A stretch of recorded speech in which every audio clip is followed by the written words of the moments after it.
Welcome to Book Summaries. Today, I will bring you a summary of the book titled, Why We Want You to Be Rich, by authors Donald Trump and Robert Kiyosaki.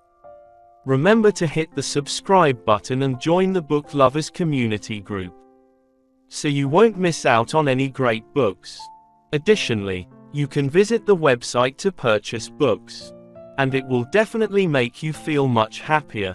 The book, Why We Want You to Be Rich, is a perfect collaboration between two world-renowned billionaires, Donald Trump and Robert Kiyosaki. One is a top-selling author on personal finance for many years, while the other is a leading business author. Both aim to deliver the same message, not only to the American people but to people worldwide, about the importance of financial education. A very alarming sign is the shrinking of the middle class, which could potentially disappear, resulting in a clear division in society. The rich will become richer, and the poor will become poorer. This is because they live with a privileged mindset, lacking financial education, relying on the state or government to take care of them through meager wages, social welfare policies, or depending on others instead of taking responsibility for themselves. Now, let's dive into the summary of the book. Explore and listen carefully to the profound message the authors want to convey, which will help you confidently step towards success in the future. Hello, Donald Trump said as he stood up from behind his desk. Sorry to keep you waiting. No problem, I replied, glancing around his office, noticing the awards, certificates, and gifts from around the world. Beside his desk was a radio device that he used for his weekly broadcast, all of which was quite impressive. After some usual pleasantries, we got straight to the point. So, what should our book be about? Donald Trump asked. I believe we all share the same question, I replied, because there is such a large gap between our real estate projects, as well as the scale of our financial capabilities. I don't think they are really comparable when it comes to money. After all, you're a billionaire, while I'm just a mere millionaire. Donald Trump chuckled softly. Don't underestimate being a millionaire. There are billions of people who would gladly trade places with you when it comes to money. I realized there was still a clear difference between being a millionaire and a billionaire. Nowadays, there are many millionaires who are actually quite poor. What do you mean by that? Donald Trump immediately asked. Well, we know people whose houses have appreciated in value, but their income hasn't increased. I have a friend in Hawaii who inherited a house after his parents passed away, due to skyrocketing real estate prices and the fact that the house is debt-free. In theory, he's a real millionaire. However, he and his wife are struggling because they earn less than $90 a year. They have 3 kids who are still in school, and they are trying hard to provide for their education. That means they are asset-rich but cash-poor. Donald Trump said. Exactly. On paper, they're millionaires, but in reality, they're just regular people. If one of their kids gets sick, they could easily fall into poverty. That happens to a lot of people, especially after they retire and stop working. They have to sell everything if they get sick, just to make ends meet. Trump added, with a somber tone, and the problem will get worse as the baby boomers retire in the coming years. Yes, I know, Trump said. Even Social Security and Medicare are the biggest debts our country is carrying. I don't know how we can afford to pay for healthcare, medicine, and long-term care for 75 million retirees when they get really old. I worry about my children's generation. How will we support the financial dependency of our generation on the government? Maybe that's what we should write about, I said. Actually, I already wrote about it in my book The America We Deserve. Although it didn't reach as many readers as I had hoped, I believe it's my best book because it addresses the issues we face, Not just about getting rich, but it didn't sell as well as my other books. I have a book like that too. I continued. It's Rich Dad's Prophecy, part of the Rich Dad Poor Dad series. Volume 11. It talks about the decline of the stock market when baby boomers retire and the lack of 401k plans. I also mentioned how many workers would lose benefits and pensions in the near future. And it didn't get much attention either. Donald Trump asked. No, like your book, many people said it's my best work. But it didn't sell well. Worse, the publishers at Word Stress didn't believe in my predictions. What happened? Donald Trump asked. I was sad for a while and angry. But a few months ago, both the New York Times and Times magazines ran cover stories saying almost exactly what I had said back in 2002. What did they say? He asked. Since I had both articles prepared for the PPS program, I pulled them out of my briefcase. Here's the October 31st, 2005 issue of Times. The headline reads, "The Crisis Fraud When It Comes to Retirees," and the subheading says, "Millions of Americans who thought they would retire with benefits are in for an unpleasant surprise. Corporations are picking people's pockets with the help of Congress." Right. I read that article. Donald Trump said, I remember the part about corporations picking people's pockets with the help of Congress. The article said that the rich are legally stealing workers' assets with the government's help. That's how I understood it too. I replied. And what did the New York Times write? Donald Trump asked. We regret to inform you that your pension fund is gone. With the subheading, "The next major financial failure in America." Donald Trump nodded. Both you and I are concerned about the same thing. It seems that way, I said, and that's why I teach, write, and create games. It's not about the money. Though the income is good, there are easier ways to make money. I teach and create educational products out of a deep concern for the future of our country. I believe our country is in trouble, and millions of people are facing the same situation. So am I, Donald Trump said. When you and I attended the talk at Lining English, we often had to spend 2 days just for one speech, with only 2 hours of conversation, which took a lot of time and effort. As you mentioned, there are easier ways to make money. The best way to resolve the financial issues is to change our mindset. Starting to think like the rich, instead of the poor or middle class. This means eliminating the entitlement mentality. Whether you're a military officer, government employee, teacher, worker, or just a poor person, if we don't stop relying on the government to take care of us, we will continue to face the same results, a bankrupt nation full of well-educated people who are financially poor. Thomas Edison defined insanity as doing the same thing over and over again but expecting different results. In this case, in my opinion, it's insanity to send children to school without teaching them about money. When we look at the cash flow quadrant, E stands for employee, S stands for small business owner or specialist, B stands for big business owner like Donald Trump, and I stands for investor. I believe we need to train more children to become B group members, job creators, and all children to be investors in the I group. Currently, our schools are doing a good job educating people to become E or S group members. But there is almost no education for the B or I groups. Instead of starting out with a solid financial education, most young people leave school, some already deep in debt, only prepared to work hard, save, pay off debt, invest long-term, and diversify. Warren Buffett said this about diversification. Diversification is a protection against ignorance. It makes little sense if you know what you're doing. One of the secrets to becoming wealthy is knowing exactly what you're doing. Donald Trump's perspective, herd mentality. As Robert Kiyosaki says, we, as a nation, cannot solve major financial crises with old ways of thinking.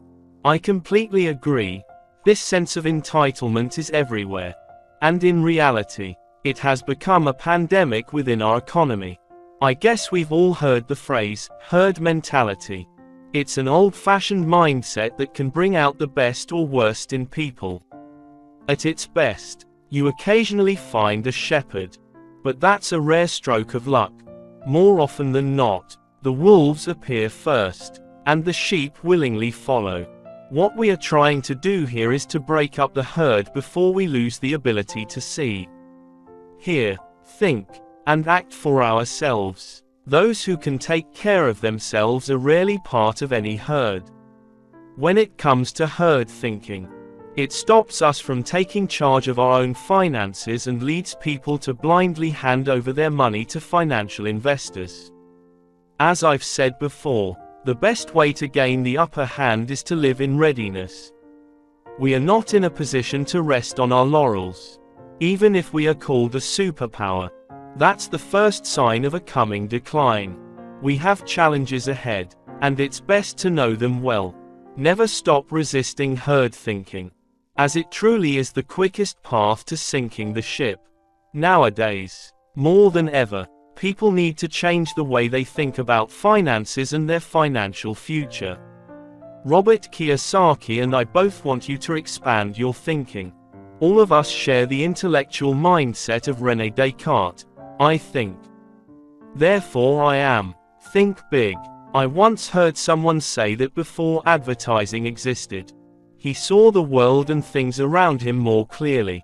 Before he was spun around by ads, media, and politicians, he admitted that his vision became blurrier since the experts of the world stepped in to supposedly open his eyes. Media is a powerful tool, in the hands of both good and bad people. Therefore, it's better for you to learn how to think for yourself. Robert Kiyosaki and I are not here to think for you. But because both of us have spent a lot of time thinking and have been successful, we believe what we have to say can help clear away some of the fog on the horizon, and maybe even lessen the waves of media that all of us are facing. You have to calculate, if someone has an additional 28 hours a week to read, they would get a lot of reading done. I'll leave you to do the math. I know Robert Kiyosaki enjoys group reading, where people gather to study a book together. It's a good idea, but since I tend to read early in the morning, I don't think I'm very popular with any group. This is your first exercise. Think about your roots and why you are doing what you are doing. This is a good way to start thinking for yourself. And perhaps, no one but you can provide the right answer. Robert Kiyosaki and I have told you why we want you to be rich. But what we want is not important. What matters is what you want for yourself and your family. Do you want to be wealthy? 3 types of investors. There are 3 types of investors in the world, which include: Type 1, people who don't invest at all. Type 2, people who invest so they don't lose. Type 3, people who invest to win. People who don't invest at all always think that their family, company, or the government should take care of them when their working days are over.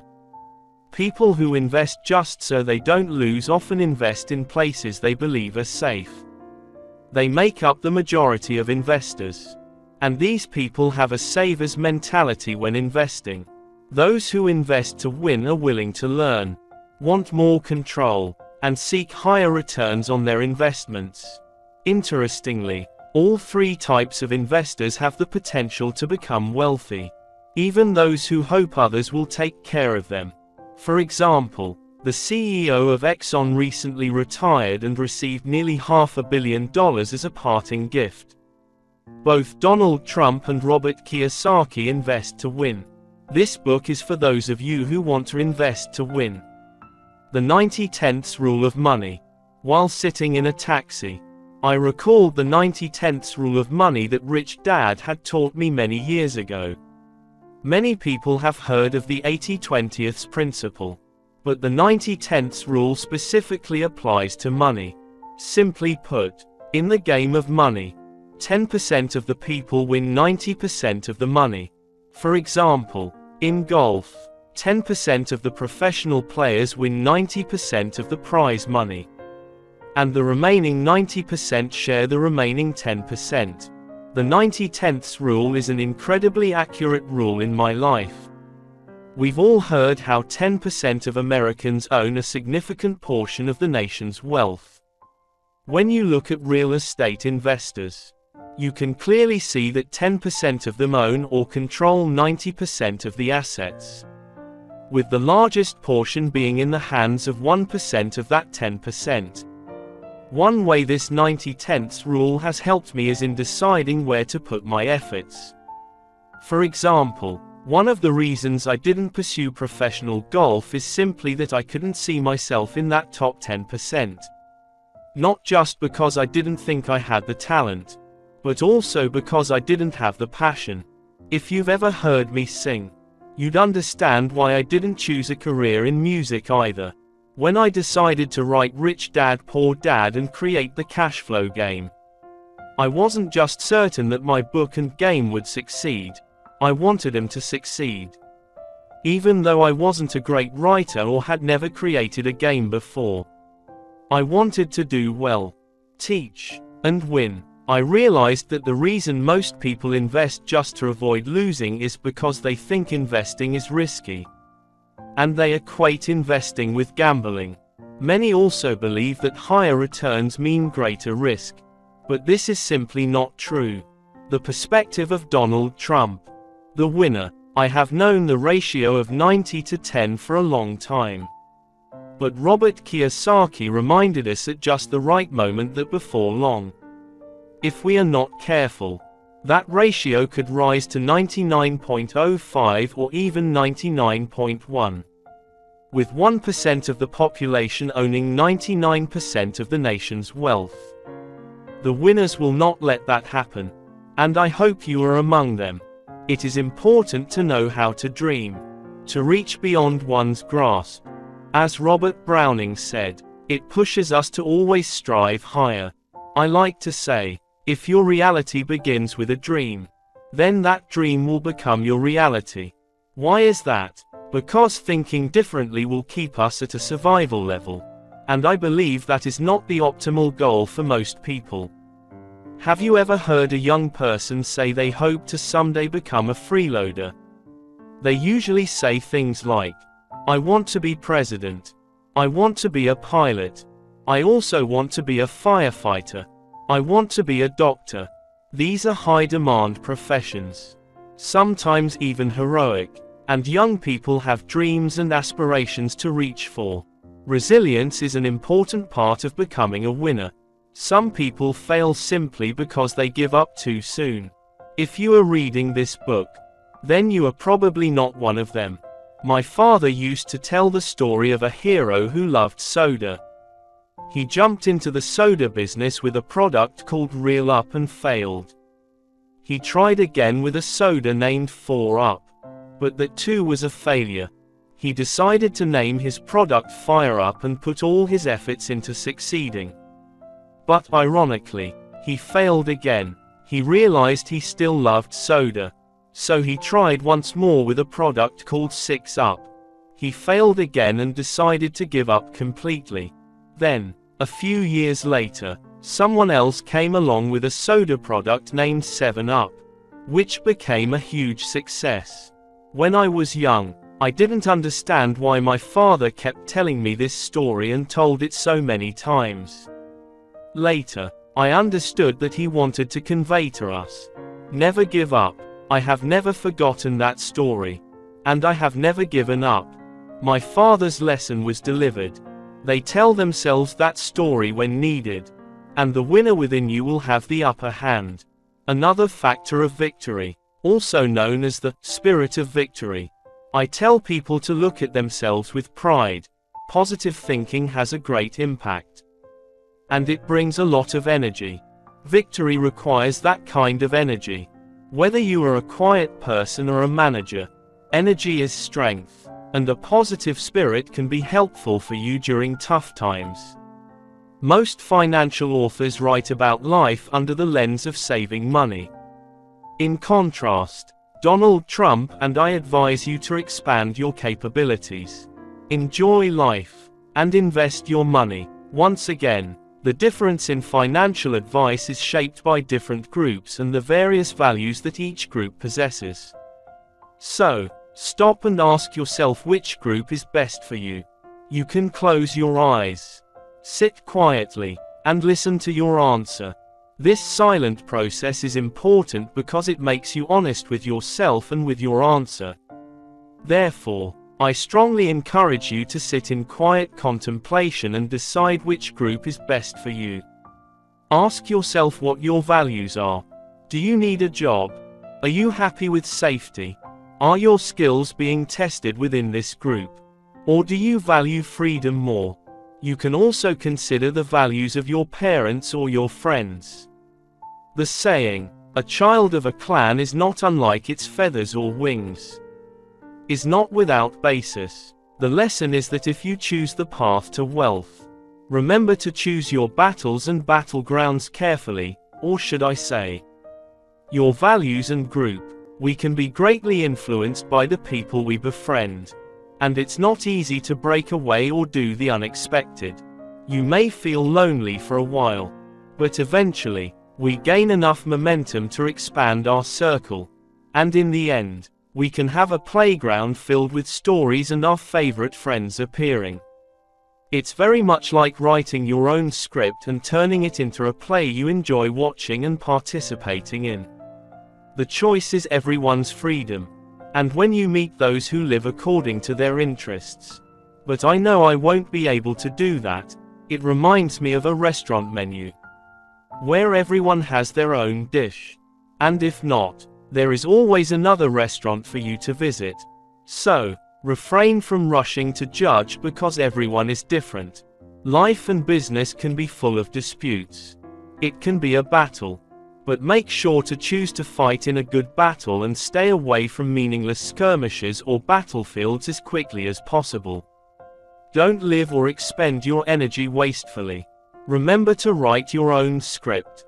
Then produce it yourself. And you'll find yourself living the way you want. That is freedom, strength, and victory. The difference between savers and investors.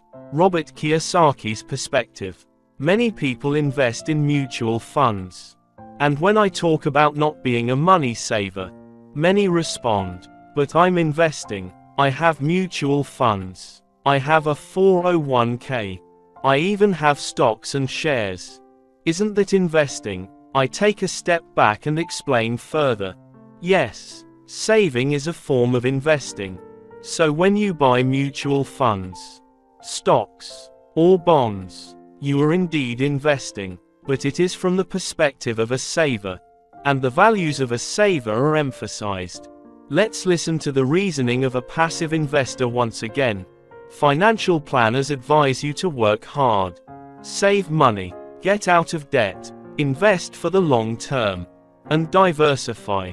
In the language of financial planners, it often goes like this: work hard, ensure your company offers a 401k plan, and maximize your contributions because it's tax-free money. If you own a home, make sure to pay off your mortgage quickly. If you have credit card debt, pay it off right away. Additionally, you should have an investment portfolio balanced among growth funds, tech funds, and a fund for foreign assets. As you get older, transition into bond funds to ensure a steady income. Of course, diversify, diversify, diversify. Don't put all your eggs in one basket. While this may not be entirely accurate, I'm sure the delivery of this financial advice sounds very familiar to you. Donald Trump and I don't just say everything should change and advise against doing certain things. That is sound advice for a specific group of people. those who carry the mindset of a saver or passive investors. Let's go back to the difference between savers and investors. There is one word that distinguishes them: leverage. The definition of leverage is the ability to accomplish more with less effort. Most savers do not use financial leverage. And you shouldn't use leverage unless you have the knowledge or financial training to apply it effectively. But let me elaborate. Let's look at standard advice from the perspective of a saver and then from that of an investor. Or someone from the L group and the T group. Compared to those from the C and D groups. We are all born rich. The message we share with you is the same message we received from our rich dad. We are all born rich. Endowed with the most powerful leverage on this earth, our intelligence. The difference between a caveman and an ape is leverage. The difference between the rich, the poor, and the middle class is leverage. The distinction between the L and T groups and the C and D groups is leverage. A disciplined and well-trained investor can achieve returns with less risk and less capital. But leverage is necessary, and leveraging requires you to cultivate and use your intelligence wisely. Donald Trump's perspective on investing and saving. Donald Trump, as an investor, takes big steps into banking and equally large steps out. Savers, on the other hand, make big strides in but leave with smaller steps. This is the image I always create to illustrate the difference between investing and saving. The power of the savings of a saver diminishes over time. Investors, in a sense, are visionaries. Their perspective extends beyond the present as they look toward the future. If they can see clearly, then their entries and exits from banks are not so daunting. They rely on the belief that risk will benefit anyone. And they see people walking out in a victorious stance.